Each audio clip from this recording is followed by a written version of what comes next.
Assalamualaikum warahmatullahi wabarakatuh. Kaifa halukum jami'an? Atamanna an nakunu fi sihhati wa afiyati daiman. Teman-temanku sekalian, apakah kalian pernah mendengar materi tentang studi agama-agama? Apa sih itu studi agama-agama? Nah, di sini saya akan sedikit menjelaskan tentang materi studi agama-agama. Studi agama adalah suatu kajian sistematis dan metodologis terhadap agama-agama yang ada sebagian kajian yang terbuka dan netral. Studi agama mengkaji baik dari segi asal-usul keberadaannya sebagai suatu sistem keyakinan dan kepercayaan dalam konteks hubungan antar agama. Mempelajari studi ilmu perbandingan agama dalam upaya untuk apa? Untuk internalisasi pengetahuan atau untuk menambah pengetahuan, menambah wawasan, dan memahamkan masyarakat dalam relasi kehidupan keberagaman yang multireligius, yang multietnik, terus yang multikultural. Studi agama-agama di dalamnya mempelajari berbagai macam agama yang ada di dunia, baik itu agama yang sifatnya universal maupun agama lokal. Dengan mempelajari berbagai agama di dunia, maka nantinya kita akan menemukan titik perbedaan dan persamaan antara agama satu dengan agama yang lainnya.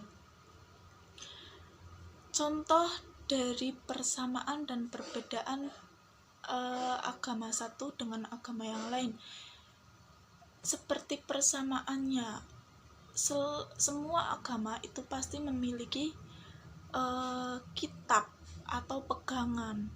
Lah, akan tetapi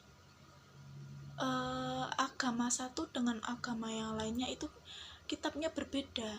Seperti kalau di dalam agama Islam kitabnya Al-Quran dan hadis, kemudian di dalam agama lain juga kitabnya berbeda, nggak sama seperti agama Islam.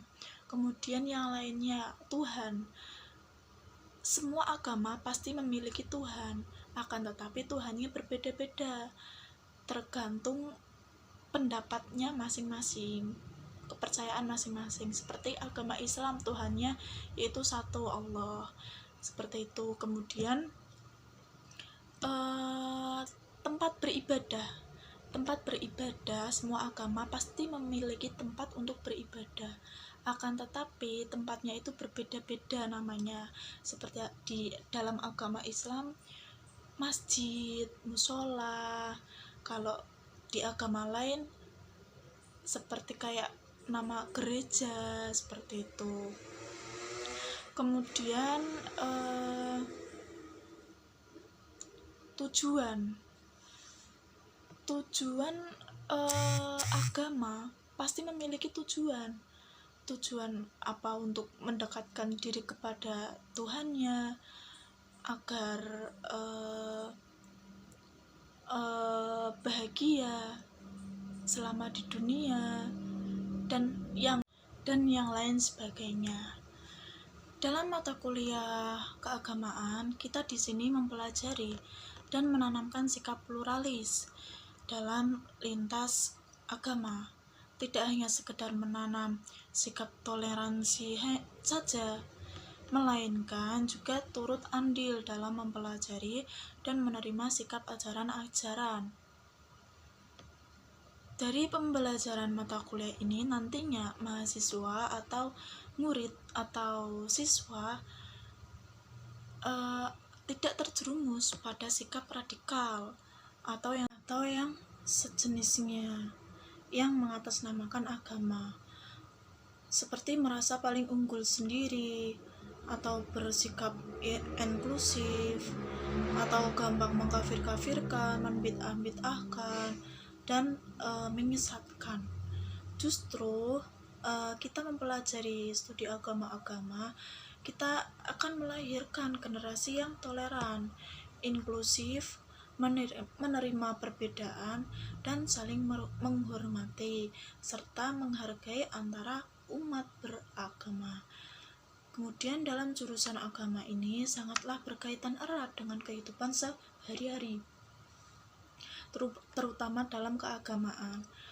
Jika sudah terjerumus dalam jurusan ini, maka kita harus menekuni pelajaran yang akan kita pelajari. Karena apa? Karena janganlah kita mengambil hati setiap omongan orang lain atau kerabat atau teman yang menganggap jika ketika kita kuliah jurusan studi agama kita akan menjadi kafir atau keluar dari agama, seperti itu. Ya nggak usah didengarkan itu, karena cara seperti itu atau macam seperti itu salah sebenarnya. Justru melainkan ketika kita belajar ilmu agama, ilmu studi agama akan menambah kadar keimanan kita sebagai muslim. Kemudian agar kita bertambah keyakinan atau keimanannya, kita mengikuti beberapa organisasi yang kalian minati atau juga yang berpotensi untuk mengembangkan bakat dan kemampuan kalian. Kemudian dengan hal itu akan bermanfaat kelak jika kita sudah terjun langsung di lingkungan masyarakat. Dan kita sebagai mahasiswa atau siswa atau murid tentunya harus berani keluar dari zona nyaman dan terus mengembangkan keilmuan dan potensi untuk bisa bermanfaat untuk keluarga, untuk negara, dan untuk agama. Cukup sekian yang dapat saya sampaikan, kurang lebihnya mohon maaf. Assalamualaikum warahmatullahi wabarakatuh.